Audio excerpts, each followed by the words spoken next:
Pernah nggak sih Anda merasa hubungan itu kok kayaknya nguras energi terus dan penasaran gitu, kenapa ya? Nah, dalam 5 menit ke depan, kita coba bongkar akarnya, biar Anda bisa bangun hubungan yang lebih sehat. Selamat datang di Hening Sejenak. Hari ini kita mau bahas lebih dalam nih, soal sumber masalah di hubungan yang, ya, sering disebut toksik gitu. Tujuannya, biar Anda cepat nangkep intinya apa sih sebenarnya. Oke, kita bedah bareng ya. Ini kelihatan ada beberapa akar masalah yang sering banget muncul. Kita mulai dari yang paling dasar dulu kali ya. Poin pertama nih, yang kayaknya penting banget, itu gimana masalah seringkali mulainya dari dalam diri kita sendiri. Rasa nggak nyaman sama diri sendiri.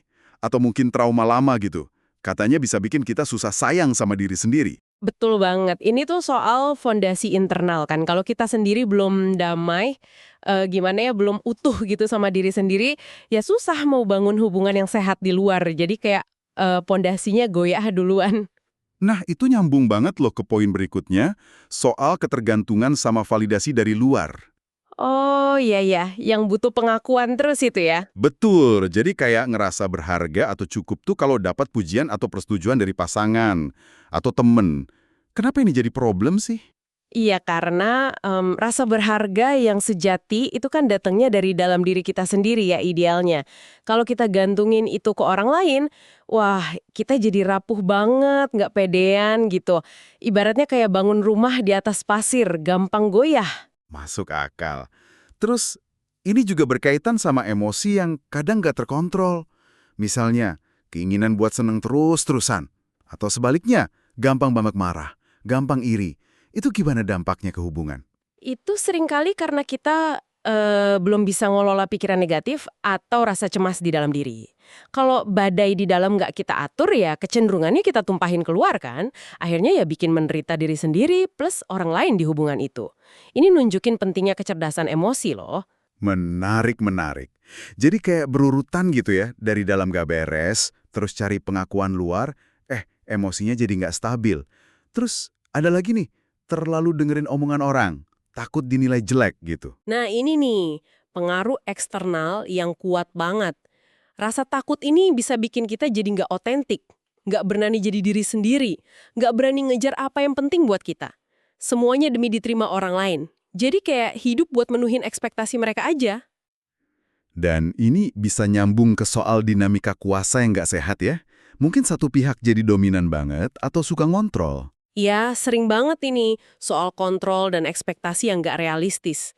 Ada perasaan kayak kita harus masuk cetakan biar diterima sama pasangan atau pihak lain. Padahal kan hubungan sehat harusnya. Harusnya ngasih ruang buat tumbuh bareng kan, bukan malah ngerasa ditekan buat jadi orang lain.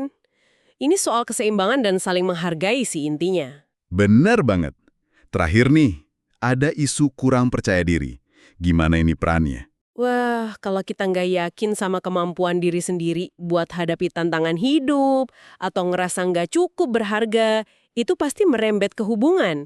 Kita jadi gampang curiga, nggak mudah percaya sama pasangan. Atau jadi butuh kepastian terus-terusan gitu ya? Betul, jadi insecure gitu bawaannya dalam hubungan. Oke, jadi kalau kita tarik benang merahnya dari semua ini, intinya apa nih? Kayaknya jelas banget ya, banyak masalah hubungan itu akarnya di dalam diri. Tepat. Gimana kita lihat diri sendiri, ngelola emosi, respon tekanan dari luar, terus dinamika sama orang lain. Jadi paham akar masalah ini langkah pertama banget ya? Iya, kesadaran diri sama kemampuan ngelola emosi itu jadi fondasi penting buat hubungan yang sehat dan kuat. Itu yang paling ditekankan. Oke, sebagai penutup nih, ada satu pertanyaan buat Anda renungkan di rumah. Seberapa sering sih Anda secara sadar gitu ya, ngecek dulu kondisi internal diri Anda sebelum cepet-cepet nyalahin masalah di hubungan eksternal Anda? Dalam juga ya pertanyaannya. Oke deh, terima kasih banyak loh udah nyimak obrolan kita sampai akhir. Kalau Anda udah nonton sejauh ini tapi belum follow, subscribe, atau like juga, Anda benci kami ya? Bercanda kok. Sampai ketemu lagi di Hening Sejenak berikutnya ya.